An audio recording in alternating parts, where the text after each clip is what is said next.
Welcome to the Seahawkers podcast with your hosts, Adam Emmert. Not every year of my life has been a steady transition to more awesome. Maybe have some perspective, people. And Brandon Schultz. Now that they have Blitz for 6, there is no way the Patriots are going to win a Super Bowl. Thank you. Go Hawks! This is the Seahawkers podcast. I'm Brandon Schultz of the Military Seahawkers, and joining me, my good buddy and Montana Seahawker, Adam Emmert. What is up, Brandon? You ready to talk some ball today? I'm always ready to talk ball, Adam. Yeah, man. It's a lot of fun being able to at least stay a little bit in touch with what's going on in the NFL throughout the offseason. You know, before doing this show, I mean, this is the time of year where I'd kind of tune out a little bit to everything that's going on, but there's some interesting stuff. So it's been kind of fun. It is, and we're going to get to some of that. We're also going to be talking about some of the 2018 free agents on the Seahawks. Last week, we talked the 2017 free agents, and the reason why the 2018 guys are a little bit interesting is because these guys are guys that you can either look at to re-sign, because the Seahawks look at contracts, you know, that are coming up within a year at potentially re-signing these guys. You know, we saw Michael Bennett re-sign this last year. Kam Chancellor is a guy that has been talked about re-signing. Gosh, it feels like for 3 years.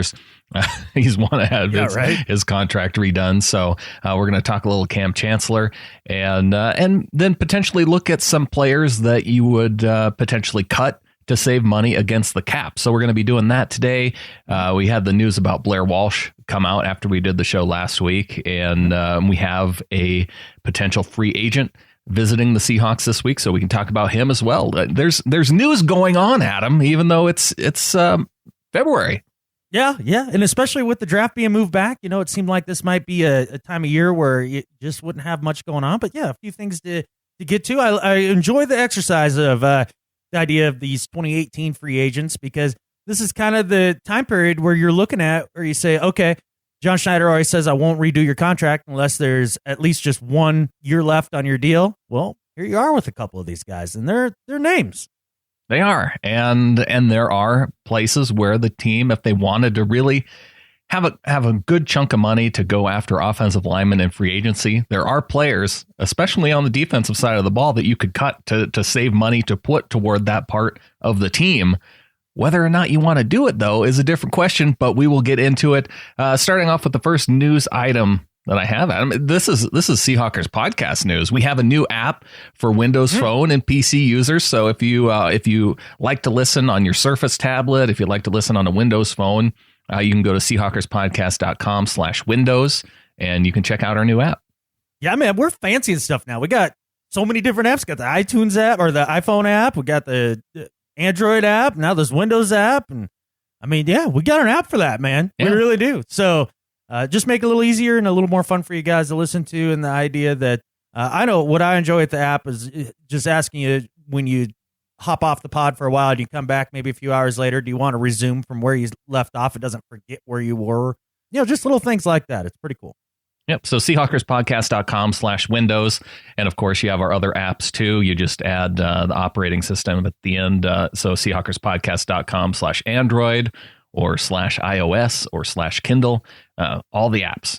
Yep. All right. Well, first news item I wanted to talk about, Blair Walsh contract numbers came out right after the show last week, and looks like he is set to make just under $1 million, and none of that guaranteed money. Does that change your opinion at all, or does that make you feel exactly what you said last week still applies? Yeah, I mean, I think it's pretty obvious. We both were on kind of that same train. Yeah, no guaranteed money, then sure. Yeah, come on in. Kick your little heart out. And if it looks like that you can actually compete with Steve Hauschka, then great. But my thought process is that he doesn't have it mentally anymore. It reminds me a lot of, remember Mike Vanderjagt? Mm-hmm. Remember that kicker? Yeah. He was awesome for like a while, right? And then all of a sudden he got the shanks and he was out of the league in like a year and a half. He was just gone. It wasn't too long after, I think, Peyton Manning at the Pro Bowl referred to him as the idiot kicker. Yes.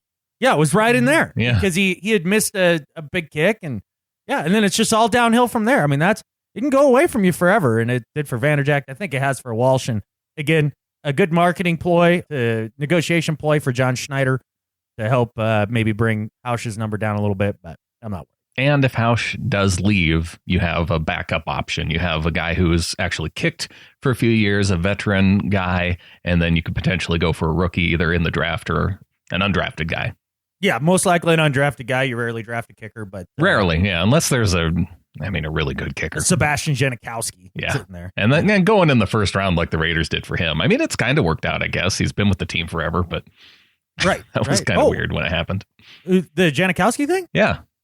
Wow, dude, that was a genius pick. Al Davis is one of the few owners that, especially, he was the owner ahead of his time with the idea that he understood the value of special teams. Right. And where he would spend draft capital on, whether it's Shane Leckler or Ray Guy or Janikowski. And, all of a sudden you have a kicker on your team for 15 years that, can boom it forever. I mean, that's a great draft pick. And Janikowski's still doing it. So, yeah. Yeah, I thought that was smart. He maybe could have waited, is all I'm saying. But why not reach for a guy that you know I don't care. The whole idea of draft value, I hate that garbage, man. Do you like that player? Is he there? Do you like that player better than the other players you want to take? Then you take that player. Just take the player you like the most when you have your first shot to pick. It's not that hard. Who gives a crap what Mike Mayock says if it's a reach or whatever? Who cares? I'm with you on that. Okay. But I would not draft a kicker in the top 10 and pay him, like whatever a top 10 pick makes. That's a reach. Which is still nothing. It's going to be more than a veteran kicker like Hauschka would make. Sure, I suppose. I don't know. Yeah, I mean, with the way the salary cap's set up and everything now, or the rookie wage scale. Right. But all right, other news item, Sherman Smith, the running back coach, he went on 710 ESPN this last week and talked about a few things. Main thing, that the Seahawks missed Marshawn Lynch last year.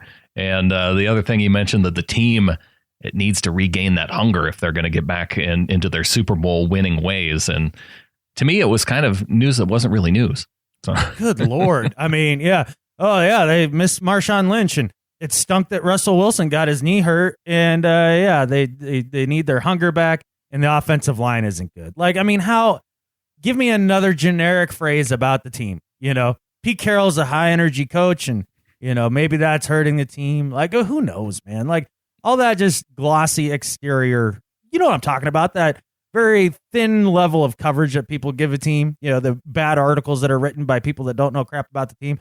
It feels like that what Sherman Smith was saying was just the regular superlatives you always hear. Well, I guess the main thing is that the fact that he was let go surprised him a little bit, because he talked about going into a meeting and Pete talking about making a change. And so it definitely wasn't Smith's idea to leave the team. And I guess the idea was they wanted more of a high energy coach leading the running backs team. Yeah. I mean, for whatever reason.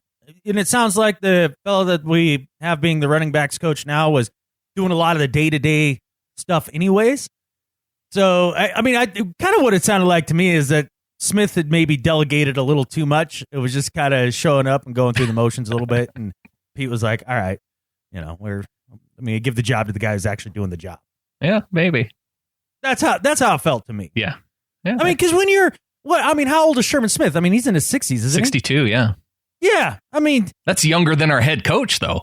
Yeah, I know, but you're not the ambitious young pup that's like, looking to make a name for yourself. Yeah. I mean, yeah, he earned the right to coast for a while, if that was indeed the case even.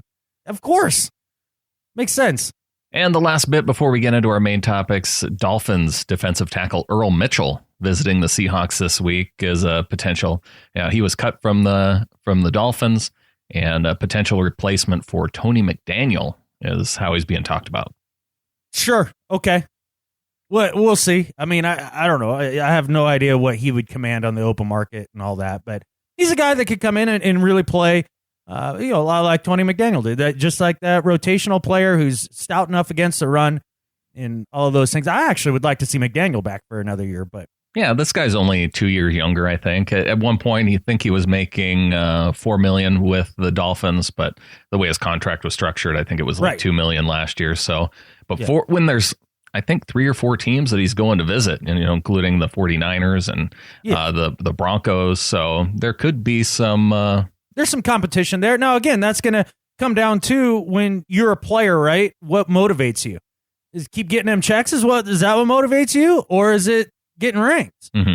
And either way, I don't hate on the guys that go out there and just, mercenary their way through the league and, make a boatload of money. Have at it, Haas. If that makes you happy and that fills up your cup, great. But he might be one of those guys that he would prefer to win a championship rather than maybe chase the money, say, because, like 49ers could pay him a lot of money. Sure. They got or money even to burn culture on. of the team. I mean, do you want to go to a place like San Francisco? It's been turned over by coaches and in the last few years. You Play don't for know a Shanahan. Yeah, who knows? So, or do you want to come to a place where people like playing for their coach and like coming to work, and that plays a part into it. It can. It just depends on what motivates a guy, and I don't know the heart of Earl Mitchell, believe it or not. No, but we may find out more. So, yeah. Speaking of the Dolphins, we didn't win our Finzi from the Perfectville podcast. Yeah, whatever, dude. That whole thing was rigged. It was. It was rigged. I heard Brandon from a very reputable news source that there were at least 3 million dead voters that were boarding buses from New Hampshire in crossing state lines to vote for our competition. That's how the AFC East got it. Yeah, all those New England area voters. Mm-hmm. Illegally registered dead people voters. That's what it was. Well, dead people voters, otherwise known as zombie voters. And it's a serious problem. It's a serious problem in this Finzies Award. Bleeding over from politics into sports podcasts. That's wild. Yeah. Well, I mean, you think it's an institutional problem. It's not just people who vote for president. This is about like people who vote for, sports podcasting awards. Like this is an institutional nationwide problem, and it must be investigated. You have to think that if there's any money to be made off of illegal voting, I mean, what are you going to do after presidential season is over? I mean, you go into sports podcast voting. Yeah. I mean, you go where the money is, and clearly the money is in sports podcast. Well, I guess we'll need to allocate more of our in the flock donors money to voter fraud, to the Perfectville podcast to pay for our votes next year. Yeah. See, now you're getting it, Brandon. Now you're getting it. Yeah. We need more paid zombie voters. All right, Adam, 2018 free agents, and credit a little bit to Aaron and Brandon Manitoba, because he brought the question forward to us. Should we re-sign Justin Britt in the offseason? It got us into looking at what other players we might want to consider among the Seahawks 2018 free agents. And I don't want to get to Justin Britt just yet, because I want to start with the guys that are making the most money. The guys the guys that would make a difference if we were to cut them, or, potentially re-sign to restructure their deal. Guys that make a bigger difference against the cap. So let's start with Jimmy Graham. Okay. He's set to make $10 million this year, and represents the biggest savings against the salary cap. If you cut him, the team saves $10 million it could use somewhere else. And I've seen some people on Facebook suggesting that they would prefer that the Seahawks actually re-sign Luke Wilson, one of the 2017 free agents, and dump Jimmy Graham and use that cost savings to get an offensive lineman. Mm-hmm. And just for comparison, Jack Doyle, a tight end for the Colts, that most Seahawks fans probably have never heard of. Rightfully so. But I was looking at guys just to get an idea of valuation for a tight end. Yeah. So you found Captain Obscurity here. All right, Jack Doyle. Jack Doyle for the Colts. He sounds like a character from like 24 or something. He does. Jack Bauer's brother-in-law. Right. But his market value, according to Spot Track, it's like they keep track of all of the salary caps and what players make. $6.2 million per year is what he's estimated. So just for a guy that's catching maybe 500-600 yards per year. From a quarterback like Andrew Luck. That's what a guy. So you could probably imagine Luke Wilson would be under that number, but Jimmy Graham clearly over that number. It's a good benchmark. Sure. I guess I want to look at it of whether or not we should cut a guy to save the money, whether or not we should re-sign him, considering he has 1 year left on his contract, or just let him play out his contract and make a decision next year. Well, it's an interesting case, Brandon, because basically you just laid it out right there in the idea that to pay a league average tight end, you're going to pay him $6 million, right? Right. So you're going to pay Jimmy 10. Okay. So your effective cap savings when it's all said and done is somewhere in the $4 million range to go from arguably one of the top 3 tight ends in the league to just a dude. Right. Is that worth it to you? To me, that's a no-brainer. Hell no. Hell no. Because there's still money under the cap. It's not like the Hawks are right up against the cap. You can go out and get 2 to 3 offensive linemen that count $3 to $5 million against the cap. You can do that and still re-sign all these other guys and do what you need to do and sign your draft picks and all that. The idea to save $4 million to go from Jimmy Graham to Jack Doyle type caliber? No, thanks. I think I'll pass. So to me, I would say I would restructure Jimmy Graham and redo his deal if he's willing to do a 3-year deal. I don't know what his agent would want to do and that sort of thing. I mean, maybe they would push for a 4 or 5 year kind of deal, but if he's willing to restructure for a 3-year deal, lower the cap number, give him a little security and maybe some guaranteed money once again up front, fine. Like I'm good with that. That would make the most sense to me. The idea of him playing out the last year of his contract, I would entertain that if Jimmy looked me square in the eye and he's like, I kind of like the idea of playing out my last year on my deal. Like that motivates me. I'm happy with that. I like the amount of cheese that I'm getting this year. And I like the idea that I can parlay 2 solid years together into another really huge contract. And I'd rather bet on myself. If he's happy with that, fine, play out your last year. But if he's not, and he's like Kam Chancellor or Michael Bennett, and he's like, dude, I'm on the last year of my deal. Let's go. Let's redo. Then re-up him. But no more than 3 years if it was me. Because he is 30. Mm-hmm. I don't want to start paying guys, when you start looking at 34, 35, 36, like somewhere in there. Yeah, and if you are looking at older tight ends, I was kind of surprised to see Martellus Bennett about the same age as Jimmy Graham, both 30, and his market value about the same, $6 million per year. And, who knows, maybe he'll get overpaid a little bit because he's a Super Bowl winner now. Yeah, I don't know how the Patriots got him for $6 million a year. It seems like he would command a little bit more. Yeah. Well, and that's just his market value.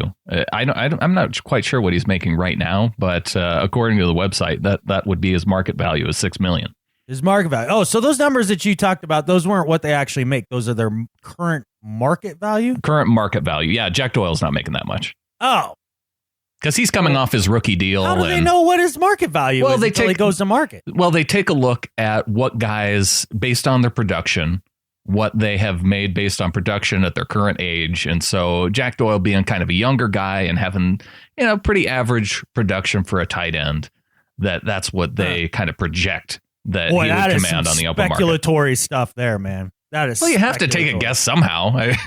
That's a huge guess, man. I don't know. How many people would have guessed that Mike Bennett would have signed the lowball deal that he signed a few years back? Yeah, well, I think that's what agents do. Agents look at the different averages from other team, what other players are making, sure, whether it's based on guys that are production. benchmarks and things like that. Yeah. So you have to start somewhere when you're in a negotiation with the team. Right. And I'm guessing that they're just kind of doing a very similar look at. All right. Yeah. Okay. But yeah, Martellus Bennett, he didn't even make 6 last year. It was a little over 5. So they were closer as far as his current market value to what he was making. When I look at Graham, considering that he's going to be 31 next year, I'm not really sure that his numbers are going to be astronomical. I don't think he's going to go from a 900-yard season this year to, a 1,300-yard season or 1,400-yard season. He might crack 1,000 yards next year, but I don't know if there's that much benefit into signing him now versus waiting another year, allowing him that extra year to play it out. Just his attitude would be my point. Like if Sure. he becomes sort of a cancer because, he's angry about his contract. Well, in that case, I could actually envision a trade scenario for Jimmy Graham. If you knew that Luke Wilson really wanted to stay in Seattle, if you knew that Jimmy Graham was if he was on his way out after next year, if you knew he was going to leave after next year, why not trade him this offseason, get something for him, and then you do have that money to start building offensive line. I guess it just depends on your feel as an organization as to how big of a future that Jimmy Graham has with the team. I mean, what is Pete Carroll's vision here? Because it's not so much that I want to see his numbers increase even more in yardage. I want to see it increase in touchdowns. Yeah. That's the difference. And I think you could see that a little bit more next year. But the idea of trading him with just 1 year left on his deal, we kind of saw the other day with the Miami Dolphins and Jacksonville Jaguars trading in a sense. I know they were two separate trades, but in a sense, Brandon Albert for Julius Thomas. Mm-hmm. So to get a legitimate, high quality starting left tackle in this league, say somebody like Jason Peters or something like that, then that's kind of your cost, is star tight end. A guy like Jimmy Graham, yeah. You're not referring to Brandon Albert as a star offensive lineman. He's had years like that. He d'idn't have a good year this year. He's a good offensive lineman. He's good. He hasn't stayed healthy. I mean, he's... Neither is Julius Thomas. So, right. 6 of one, half does the other. Right. But Seahawks fans went through the whole period of having a left tackle with injury issues with Russell Okung. And, and most Seahawks fans are ready to try something different. And now it seems like this offseason we're like, oh, well, maybe Russell Okung would be all right. I was going to say, get ready to have another season of it, because that seems like a plausible thing to me, the idea that Okung could come back for another year. Sure. Depending on what he wants to make, but and kind of what the market bears. I don't know what that little website says about his market value, but I'm sure it's somewhere in the range of what he made last year. Because what did he end up with his contract, around $8 million? Yeah, and he started with $6 million, with bonuses and that sort of thing. I would imagine him around $7-8 million for his market value. Right, but yeah, you could trade Jimmy Graham and try to get somebody like Jason Peters, who's supposedly the Eagles are interested in shopping. Guy who's a little longer in the tooth, but a heck of a left tackle. Maybe you get a year or two out of him. I guess it just depends on your overall vision. If you're the Seahawks, if the idea is that you're going to reload and go for it this year, then yeah, maybe that's something you do. To me, I think Jimmy has more value on the team than trading for some high price left tackle somewhere. I truly believe we can find somebody like Kelvin Beachum or something along those lines, or even Okung, somebody along those lines where you can get him in under the cap, and you get George Fant another year to sit behind and learn. And I think that would be ideal. Well, and one point to make too with the Julius Thomas, Brandon Albert situation between Jacksonville and Miami, what they're talking about right now, those are non-binding. Those actually can't be reported to the league until March 9th when the free agency period starts. So any news that's coming out now, I wonder about the news, why this would actually come out. Like, do you leak it to see if there's any other teams that are willing to maybe chip in and make a better offer, knowing that it's not binding? Well, there's a lot of reasons that teams leak information, and for one reason that I think in this case makes sense to me, this trade's going to go down. Yeah, this is one that's going to go down. I truly believe that. And the idea is that the people in the Jags organization and people in the Miami organization that do have relationships with the press and things like that, you got to keep those relationships good. You got to give them something so that they look like they're on the inside. Mm-hmm. You got to kind of grease those skids. So yeah, you release something like this. It's no consequence if it gets released beforehand or not, because the trade's going to go down. So you throw the reporter a bone, they're happy. Then the next time you do need to leak information to try to say change a contract negotiation or the idea of putting pressures on other teams for trades and things like that, now you have that guy that you can go to. This is like a freebie. I'm gonna give you a little red meat. Here you go, reporter. And so they can talk about it. And again, gives the league something to talk about for the next couple weeks while we wait for the draft. All right, well, let's move on to the next guy, Kam Chancellor, on that list, because we are going in order of the amount of money you could save by cutting a guy. And Kam Chancellor, you'd have $1 million of a prorated bonus that you'd have to eat. The dead money is what they refer that to. Get money that's already been paid to him. But you could save $7.1 million by cutting the 28-year-old strong safety. So, and in terms of total contract value, the one thing that's interesting about Kam is he's still at the top of the league Rashad Jones, Dolphins strong safety, he got a 4-year, $28 million deal with 15 guaranteed. His contract beat out Cam's by just $10,000. So they're essentially even. Right. But that just goes to show you that that's a big reason why Cam's deal hasn't been looked at. He's been paid at the top of the league over the last 4 years. Which you and I agree on. He's been paid as the top strong safety, but Cam doesn't see it that way. He looks at safety as a position, free safety or strong safety. And when he looks at it, he says, I'm not even close to being the most top or the highest paid safety in the league. So that's his beef. That is something that I would forever disagree with him on. It's like saying tackle's tackle. So pay me at right tackle what you pay people at left tackle. Well, tackle's not tackle. Yeah. Right. I understand they both end in tackle, but there's a word in front of it that differentiates. Right. Much like strong and free. So yeah, he's been well compensated up to this point. I don't know, what was his cap hit for this year going in? It's $8 million. Yeah, $8 million? it's the $7 million and then the $1 million dead money. So it's 8.1. And so you would save the 7 if you decided to cut him. No matter what, you're paying $1 million. Right. So I wonder by restructuring exactly how much that would spread out the cap hit over the next 2-3 years. But I'm going to give you a similar answer that I gave you with Jimmy Graham. I would love to see them re-sign Kam Chancellor on a 2 to 3 year deal. To me, I think Cam is the guy who's an example that you want to set for the other players. At 28, I would give him, much like you said with Jimmy Graham, I wouldn't want to give him much more than a 3-year extension. So he'd have a 4-year, say, $31 million deal. If a 4-year, $31 million deal would be above any strong safety contract in terms of both the average salary per year and total contract size. The most we've seen total contract size for a strong safety is $30 million, which was a 5-year deal for George, the dude for the Bengals, Iloka. Oh, right. Okay. Yeah. So you would beat out his contract. You'd have all the numbers as strong safety to put you at the top of the league. And then, the team always seems to structure it so the team has control over the last 2 years, because I know we've talked about with Kam Chancellor, the idea of his body breaking down because of how physical he is. But there's no saying that he can't play a good 10, 11 year career at that position. Oh, I think it's very much within reason that he could do that for sure. I mean, I look at Cam and I think that you're going to have 2 more Kam Chancellor type years, and then you'll really start to see a decline. That's just how I feel about it. There's a lot of science behind that, but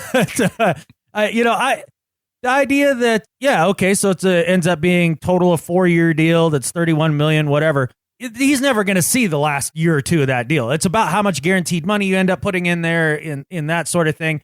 So sure, make the contract look nice and shiny so that, he's quote unquote the highest paid player at the strong safety position. So he has his pride and, it looks good on paper. And then if he overperforms and you want to keep him for, the entirety of the contract, there you are. You got him. You got him under contract. Well, that's kind of how this contract worked, because when we saw that initial contract, we look at, an $8 million cap hit in his final year of his contract.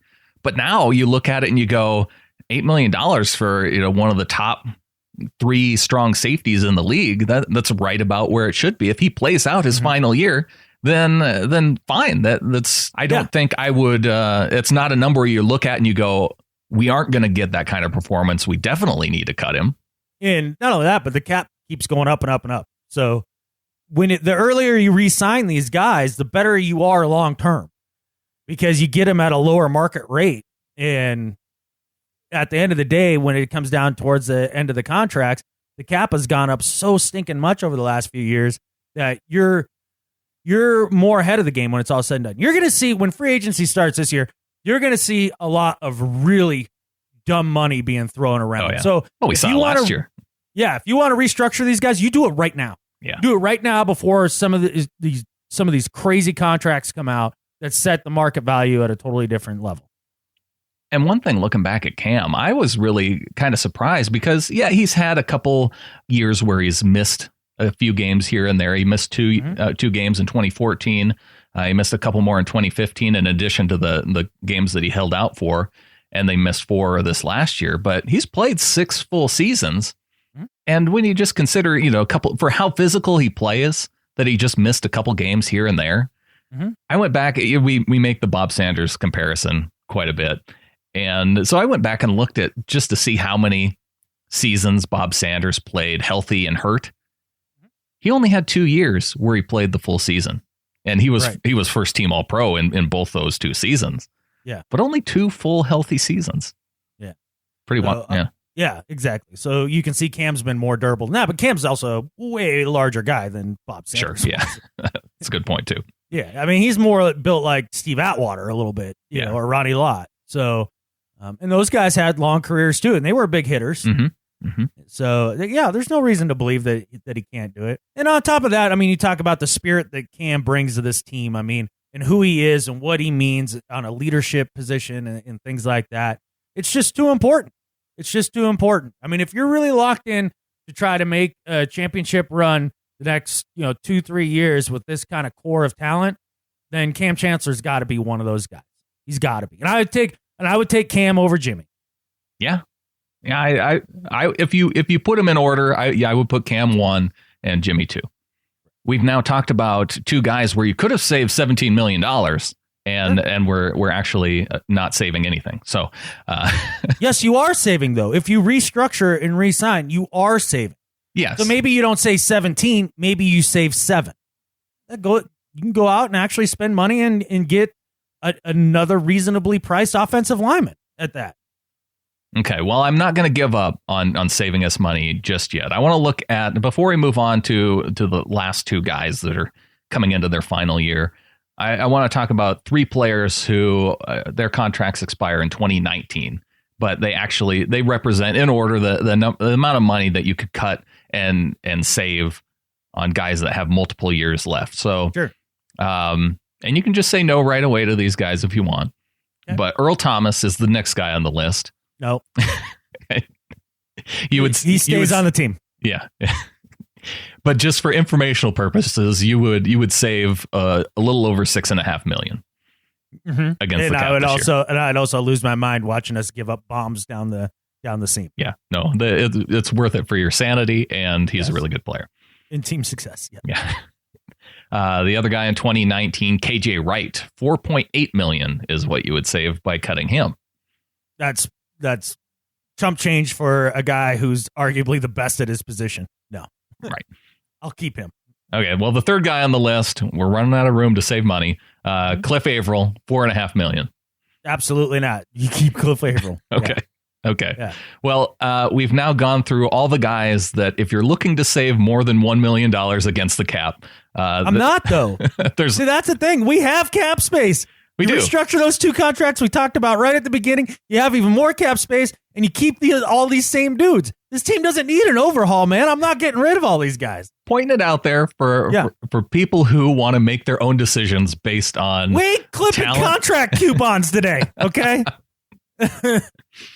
All right. Well, there's only one guy left if you want to save $1 million against the cap. Okay. And you could do that if you wanted to cut Paul Richardson.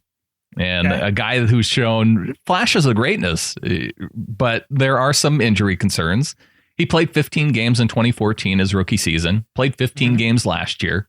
He actually started 6 games in 2014, and then he sat out almost all of the 2015 season. But one thing that I was impressed by, yards per reception this last year, 13.7. Yeah. And that's on his 21 catches, and then 18.7 yards per reception in the playoffs on his 7 catches. Yes. Should we cut, re-sign, or have Paul Richardson play out his contract? Oh, re-sign Paul Richardson right now. Yeah? Re-sign him right now. His value's not going to get any lower. No. I mean, unless he gets hurt again.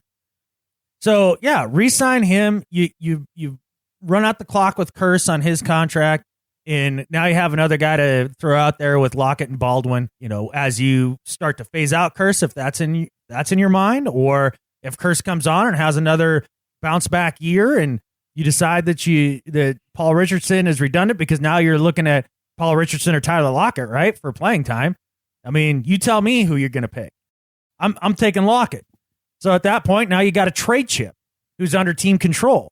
So yeah, re-up the guy. Oh, yeah. I like Paul Richardson as a trade chip. And if you could re-sign him for a Jermaine Kearse type deal, because I think in terms of his production, he's had less production than Jermaine Kearse. But I think because you're taking that risk of re-signing him because of the injury concerns, I would think that would be about kind of that ideal contract area for. Oh, I would say less than Kearse. I would want it to be that way, but I also think that a guy like Paul Richardson, it would be unlikely for him to agree to less than Kearse. No, to sign a deal at all, because if you're looking at something less than Kearse, why would Paul Richardson sign that? Why wouldn't he go into the final year of his deal wanting to prove the fact that he could be the type of player that we saw flashes of in the playoffs? It just depends on your mentality. Sure. Like, this is where I might differ from some of these NFL players, right? Like, they all have supreme confidence in their bodies and in being able to do all this and everything. Man, if I'm Paul Richardson, I'm looking at that and being like, damn, man, like, I haven't been able to hold this together at all. And I'm getting some guaranteed money thrown my way right now that I can invest smartly in everything. And if in another 2 years my body can't handle this, I'm set and my family's set forever if I'm smart about it. Sign me up. I would sign for that security over gambling on myself on another year if my body had betrayed me in the same way that Paul Richardson has. Yeah, with it only being 1 year, though, to me, if I put myself in those shoes. Just 1 year. Yeah. Well, 1 year of being injured, but you don't know what could happen this next year. What if, God forbid, a guy like Doug Baldwin goes down and Paul Richardson's the guy that gets to step into that role. And then all of a sudden you see him have a Doug Baldwin type career, just a huge year where he's the primary target and vice Doug Baldwin. And then he's going out on the open market looking at that kind of contract money. That's the type, right there. Well, that's the type of gamble, though, that could really pay off. And if it doesn't, and you just put in the same type of production that you did last year, well, the contract that you talked about, the Jermaine Kearse type deal or less, would probably still be on the table. Unless you get hurt. Yeah, it wouldn't. It absolutely wouldn't. And look, if I'm Paul Richardson, I'm also looking at it as the idea that there's I would say, substantial chance that Tyler Lockett doesn't start the season playing. Mm-hmm. And so those are minutes that you're going to be able to get and go out there and try to prove yourself. But yeah, it's just a lot of ifs, man. That's a lot of ifs. And I'm a guy that's had my knee blow up on me twice. Yeah, once in college and then once in the pros. Yeah. I'm just telling you what I would do. Oh, it makes sense. I like the different perspectives because we don't have the ability to know what these guys truly feel and what they take into account when they're thinking about accepting a contract negotiation. Yeah. It's just everybody's motivated by different things. I'm not as money motivated as most people. In fact, I'm very much security motivated. Yeah. So it would be an easy decision for me. I mean, is Jermaine Kearse living a terrible lifestyle? I think he's not doing right. fun things, and I think he's doing all right. So that kind of money, you're going to be all right. And that might be a scenario too, where a guy like Paul Richardson, you take a 2-year extension, and that way you're looking at a contract a little bit sooner than you would if you're taking a longer term deal. Yeah, those are all interesting options with him. But again, we're talking about a guy that counts $1 million against the cap. I mean, again, it's so far you're re-signing everybody though. This you're a good GM, Adam. You're just re-sign everybody. Sure. I mean, if you can play and it makes sense for us, I guess I'm just really, my mentality, if I'm John Schneider right now, is we have a 2 to 3 year window with this core group of players. And I'm going for it. And I'm going to have to keep these core players and be able to find 2 reasonably priced offensive linemen that you can plug in there for 2 years. And I think you can get all that done with still re-signing these guys with the cap space that you already have. I think you can do that. Well, this last one is one of the more intriguing options to me because speaking of offensive linemen who can play, Justin Britt did not fall into that category going into this 2016 season. Mm-hmm. coming out of the 2016 season, I think you would put him in that category, especially from what we saw from him. So now you have Justin Britt going into the final year of his contract. He's making just under $900,000. Do you re-sign him? Re-sign him early right now? Do you cut him? I would say no to that. Or do you go ahead and do you sign him now with the idea that, yes, we saw 1 year from him and that's what we're going to see from him going forward? Or do you look back at those first 2 seasons and go, those make me a little nervous. Hopefully he doesn't revert to that after we sign him to a deal. If you're playing out that last year, the deal, we get 3/4 of the way through the season and they renegotiate with you like sure. KJ Wright. Guys like that. That's exactly how I do that. I need to see it again. So no, I'm not doing anything with Britt. I fall into that camp as well with Justin Britt. But this is a guy too that Tom Cable clearly likes. I mean, considering the number of chances that he's had each to go from right tackle to left guard to center. And but just the fact that Britt's been able to fight through it is commendable. But I do feel like you, as a fan, I want to see it for a full year. That was a homer statement if I've ever heard one right there, man. That was a homer statement, big time. The fact that he sucked nuts for 2 years at 2 other positions and then found one that he's pretty good at, that's pretty commendable. What a yeoman's effort. I think there are a lot of guys that wouldn't fight through that, though. Maybe because he could have said, "What else is Justin Britt going to do in life?" Said when they came to him, "We want you to try center," and him be like, "Yeah, not really into learning the third position." Right, because he had so many options. I don't think that there was much of a choice there, but I suppose not. Well, it's either get cut or I say that you don't want to play football anymore, right? Yeah, you're basically saying I'm not going to play football anymore if you don't switch to center when they ask you to at that point. Because who's picking you up? No. Nobody. No. I saw an interesting article, went back and looked at the 2014 draft. One of those things where it's post-draft grading on the 2014 draft. They're interesting to go back and look at now. Now that's been a couple of years. Yeah, about 3 years out just to see what people said. And Justin Britt on this one article, there was shock at the fact that the Seahawks reached for him in the second round because they did not have him on their draft board. He wasn't even a draftable player in their eyes. Yeah, Garrett Scott, who they took in the 6th round, was on the draft board ahead of Justin Britt, and that was the dude with the heart condition that ended up not playing. Yeah, so we have no idea. He could have been for all we know. Probably would have been too. Would be my guess. Yeah. Well, that's the list of free agents. You have a couple other guys that are coming up on the end of their rookie contracts with Cassius Marsh and Kevin Pierre-Louis. But do you want to say anything about either of those guys? Yeah, I'm not giving you any new money. Let them play out their final year. Yeah.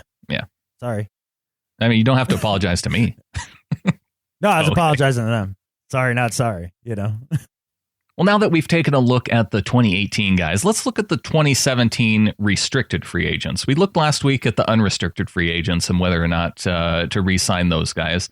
There's a couple guys who are interesting in the restricted free agent category. And what's helpful to know about restricted free agents, they're going into they have a tender amount that they could sign for, and or teams can actually place restricted, like they can place a tag on each one of these players. One would be the lowest level possible for any of these players would be the right of first refusal. So if another team going into their restricted free agent season, another team could come along and say, I want to pay Steven Terrell, $1.5 million. And then the Seahawks would be able to say, we want to match that or buy Steven. Or you can add a second round tender to a player, which would go into the category of maybe a guy like Deshaun Shedd, where the team gets right of first refusal, the opportunity to match, and then if he signs with the other team, they get a second round pick, or if you get a second round pick, exactly. And then there's a first round tender, which is the same thing as a second round, except you get a first round pick. Right. If you put the lowest level tender on them, to have right of first refusal, you're paying a guy last year. They paid players $1.6 million for the opportunity to have that right of first refusal. Right. Second round pick, you're paying them upwards of $2.5 million, and first round pick, you're putting them above $3.6 million. Right. Those are the 2016 amounts. They'll go up a little bit, but that gives you an idea of what you're working with in terms of salary. $1.5 million, $2.5 million, $3.5 million, somewhere in there, depending on which you give them. And it might be a little more than that. Maybe it'll be, $2 million, $3 million, and $4 million. So running down the list, restricted free agent. There's just 6 guys: Deshaun Shedd, Stephen Terrell, Ronald Powell, who played outside linebacker, Dewey McDonald, who's a strong safety, Gary Gilliam, and Brock Coyle. Right. Out of those guys, is there anybody that you'd put a first round tender on? No. How about a second? Yes, Deshaun Shedd. Okay, Deshaun Shedd.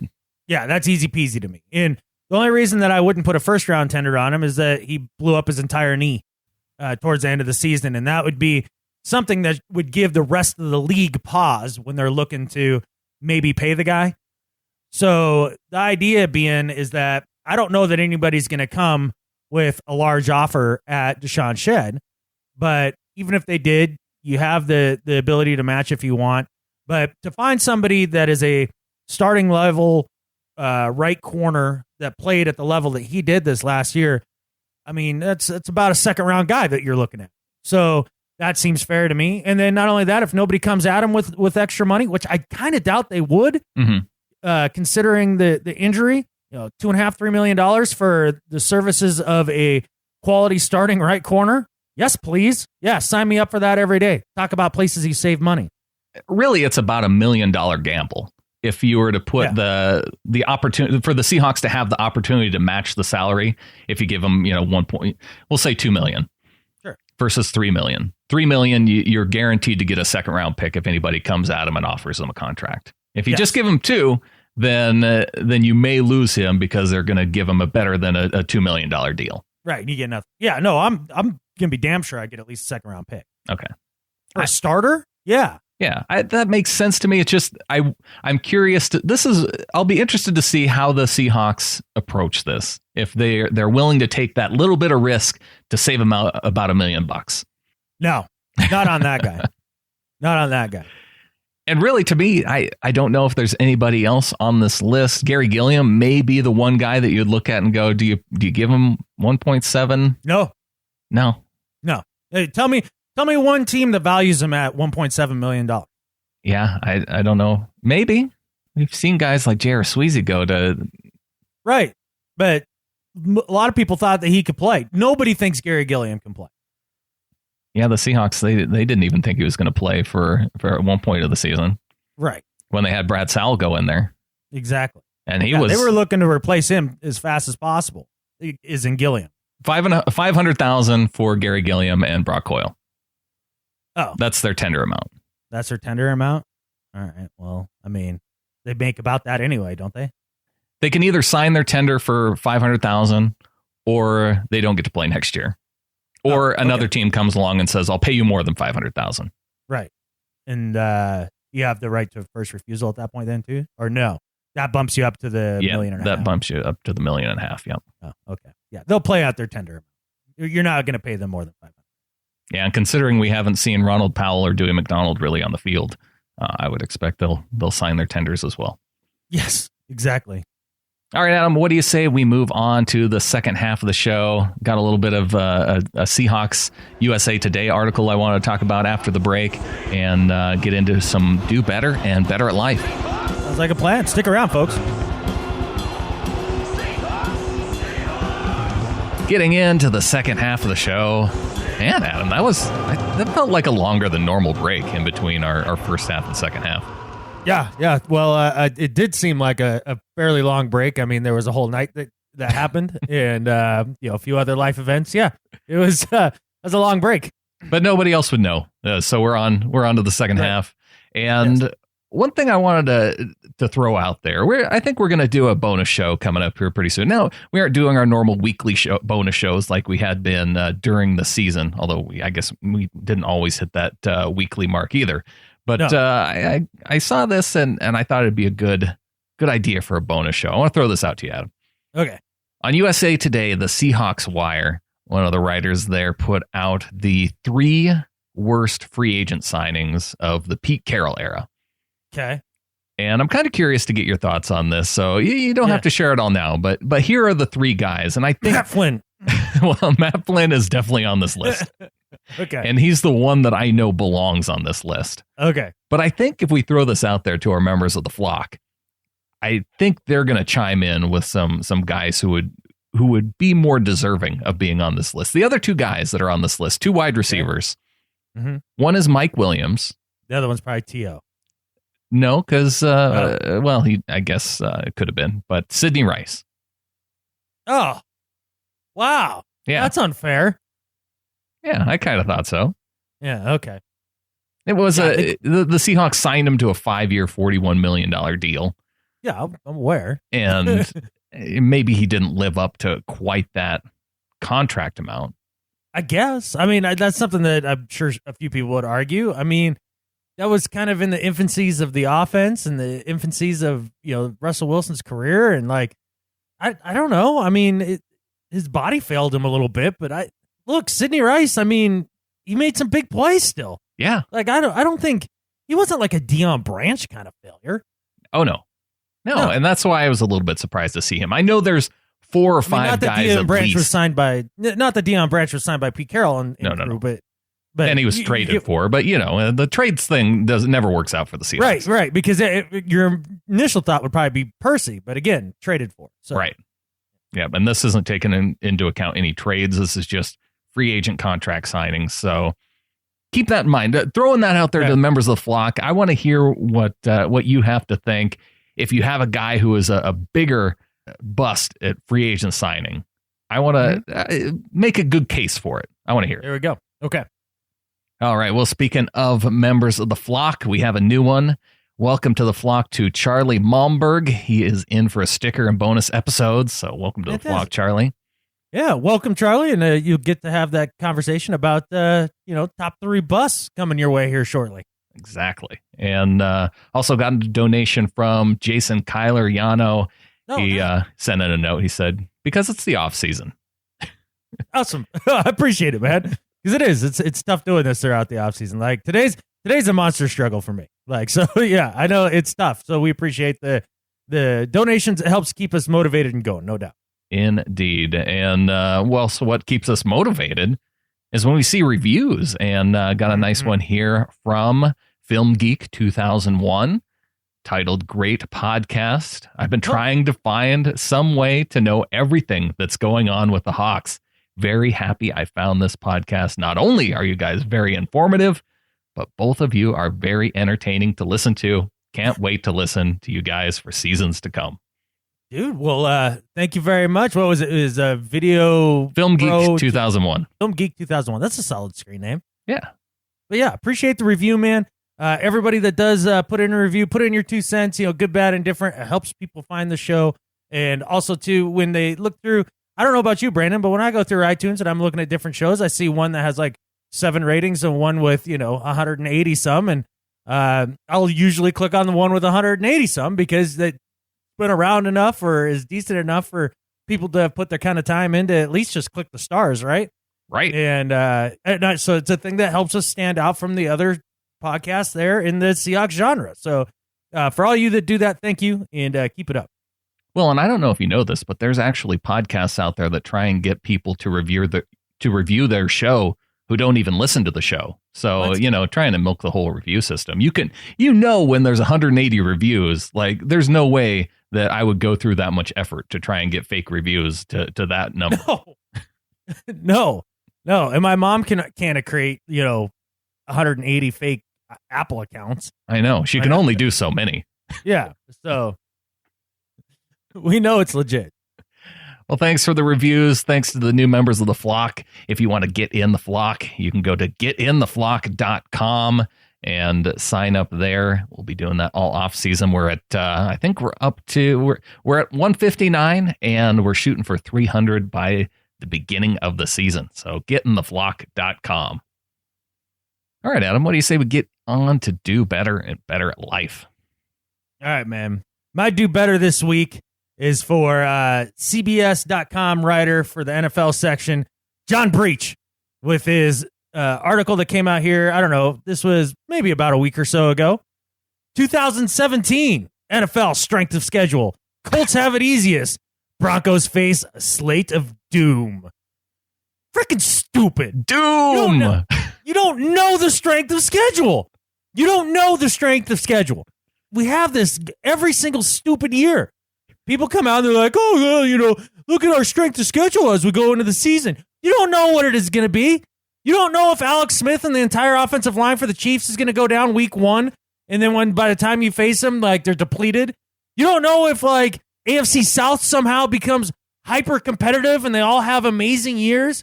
You don't know if a team like the Carolina Panthers go from losing 1 game in the Super Bowl and then end up going, 4-12 last year? Nobody knows. It's the NFL. You can't predict the strength of schedule. Stop it. It's stupid. I know you have to fill copy. Find a better way. This is a waste of life for everybody. John Breach, do better. You could go back and look at the strength of schedule from last season. I mean, that's at least a measurable result, because I remember going into this last season that the Seahawks had one of the highest strength of schedules. And again, right. You don't know that. And it turns out that the Seahawks had one of the easiest schedules. Right. And not only that, but it's just a matter of how many teams face the Patriots this year without Tom Brady, the first 4. Or you just never know. Like, you're down that key player for 2 games when you happen to face that team. Just dumb. Well, speaking of some dopes like that CBS reporter, if once is a coincidence, twice is a trend, and 3 times is a you problem. Yeah. Former Lions cornerback Stanley Wilson has a you problem. Okay. Stanley Wilson II arrested while naked for a 3rd time. What? But did they keep charging into his bedroom or something? Like, what's going on here? No, this is out in public. And he just likes to get naked in public, huh? Well, he enjoys being naked in the outdoors. And this is the 3rd time. And this is 7 months after getting shot while trying to break into a home 7 months ago while naked. So not only has this happened on the 2nd time he got arrested for being naked, he also got shot. Right. Not enough of a deterrent. Not enough of a deterrent. He's back at it. Wow. So maybe we're looking at this the wrong way. Maybe he's really dedicated. Like, he's a dedicated, prowling nudist. Maybe that's what it is. I think he is dedicated to something. And I think Stanley should have listened to our show last week, because one of our key messages in You're Better at Life last week was don't do meth. Yeah, don't do meth. Stanley, I think, is dedicated to meth. So. Oh, no. Yes. Is that part of the problem here? He is legitimately smoking the meth, huh? At least that was one of his arrests on his record. So I'm assuming these things are linked in some way. Right. Yeah, they're not standalone things. No. You feel like if you smoke some meth, there's a high chance you could end up naked breaking into somebody's house and getting shot. Yes. Yeah. So, that's 50-50. In Montana, that's a certainty. This is Oregon, so it's like 50-50. Yeah, exactly. Okay. So Stanley, stop doing meth, stop getting shot, stop getting naked, and do better. Do better, man. Man, those are some life choices that need to be reevaluated. No doubt about it. I'm almost certain that if I had been arrested after the 2nd time being naked and getting shot, I think I would make some life changes. Getting shot would be a very powerful motivator for me, I would think. I think that would be one that'd be like, maybe I need to learn a life lesson here. Right. Maybe there's something here that I need to think about and try to comprehend better. So, yeah. Oh, can I just make a confession here? Yeah. I've never been shot once. Not once? No. Oh. How about with a paintball gun? No. Not interested. How about a BB gun? No. Huh. Well, I've definitely been shot by both of those. But we used to have BB gun wars as a kid. Don't try that at home. It's a bad idea. I don't even like getting shot with a syringe when, getting blood drawn. Yeah, does that freak you out a little bit? Well, it just, any Yeah, it's not pleasant. Depends on the size of the syringe. I mean, from all my years of doing heroin, I'm pretty down with syringes. So that was only to get off the meth, though. Right? Yeah. Well, you got to lean yourself off. Yeah. So I went to the heroin, and then I went to crack, and then from crack cocaine, then I just downstepped to weed. Yeah. So that's basically where I am now. So it works out. I think that is the progression. Yeah. Exactly. See. That what was that? That's a 5-step program. Is what that is right there. Adam Emmert does not represent medical advice on the show. Just disclaimer. Exactly right. He's not a professional in any way, shape, or form in the medical field. Let's talk about some people who are professionals. Yes. Let's get on to Better at Life. Okay. Better at Life than Skip Bayless this week is freaking NASA, Brandon. It's not the first time I've made NASA my Better at Life, and it won't be the freaking last because NASA does awesome stuff. And they do it all the time. Oh, like today when they came out and they're like, hey, if you look, check out the star TRAPPIST-1 over here. It not only has one Earth-sized rocky planet around it, not 2, not 3. It has 7 freaking planets that zing around it, Earth-sized. 3 of them happen to be in the quote-unquote Goldilocks zone where there could be liquid water. Now, what's really cool is that next year the James Webb Telescope gets shot up into space. And it's going to be able to look at this crap with even more detail because it's not far away. It's only 44 light years away. And we can be able to tell what these atmospheres are made of, if it really does have water on the surfaces of these planets. And we could actually find a second Earth within the next year or 2. We may have already found it. We just may be able to confirm it.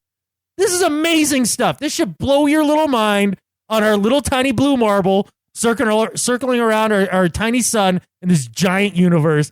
NASA, you are better at life than Skip Bayless. I was thinking about this when I saw this news report today. Are we going to find out in the next 10 years that there is life on another planet?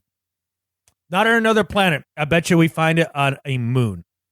Okay. It'll be either Europa. Another, yes. Heavenly body? Like, yeah. Not heavenly body. Another. That's what they called it. They called the planets and the moons and the stars heavenly bodies. That's what the Greeks called them. Okay, gotcha. Yeah. Jeez, get on board. The most likely candidates for life in our solar system off of the Earth right now tend to be like Enceladus or Titan or Europa. Some of the Jovian moons, some of the Saturn moons. So I would suspect that we would have a chance at that. Now, we got to fund it, so we'll see if that happens because God knows we need more military instead of like sending probes to moons and finding out if there's other life in the solar system. That's not important. And if only we could shoot something out there fast enough to get it there in 44 light years. Yeah, so they were talking about that a little bit today. And so basically, there's a kind of a cool app. I can't remember what it was called, but basically you could plug in like, all right, if I was in a jet plane, how long would it take me to get there? And it was something like 45 million years. Jeez. That's how far 44 light years is. But there is also the potential too, Brandon, that there is a habitable zone planet around Alpha Centauri, which is the closest star 4 light years away from the Earth. That's the closest star to ours. And there is a planet that circles that, but we don't know its composition quite yet. But there is a mission being proposed called Starshot, where you take a bunch of little robots that are like the size of postage stamps. Mm-hmm. You toss like 1,000 of them up there, and then you build like a giant gigawatt laser and basically shoot that at your little spacecraft and start to accelerate them with pulses of laser light, much like a light sail kind of, right? And you could accelerate it to something like, I want to say it was like 15% the speed of light or something like that. It would get there in like 20 years. Mm. And now we wouldn't be able to slow down. These little bastards would just like fly by, like a bat out of hell, take a bunch of pictures, and then we'd have to wait like another 5 years for the information to come back. But, eventually it would get there. Interesting. So there's some signs for you today, people. Yeah, not football related. It's the off season. Deal with it. In the off season, I'm looking for the Adam Emmert Science podcast to get started up here. No, this is enough work for me. Okay. Yeah. My Better at Life this week is for something more football related. And it's for CBS chairman Les Moonves. And this TV executive talked to Roger Goodell here this last week about speeding up NFL games. And this needs to happen. And not just by limiting the number of commercial breaks, but just the whole, how much time it takes, not just with commercials, but when you have the touchdown, then you have to confirm it, and then you have to kick the extra point, and then you have the kickoff. And, and there's commercials usually in between the extra point and the kickoff, and then the kickoff and the start of the next drive. Mm-hmm. If you can find a way to shorten that just a little bit, I think we would all be a lot happier. Oh, not to mention replay. Like, how is it? I cannot understand it for the life of me that we can, as the viewer, have seen the replay 3 times before the official even gets to the booth. And then it takes him forever under the hood to finally make the call, when like we all looked at it, it was like, oh no, that's a catch, or oh no, that's that's a fumble, not a fumble, whatever. Like, how many times, like, the easy calls, there's got to be a way. I mean, we have cell phones and crap, like texts happen pretty quick.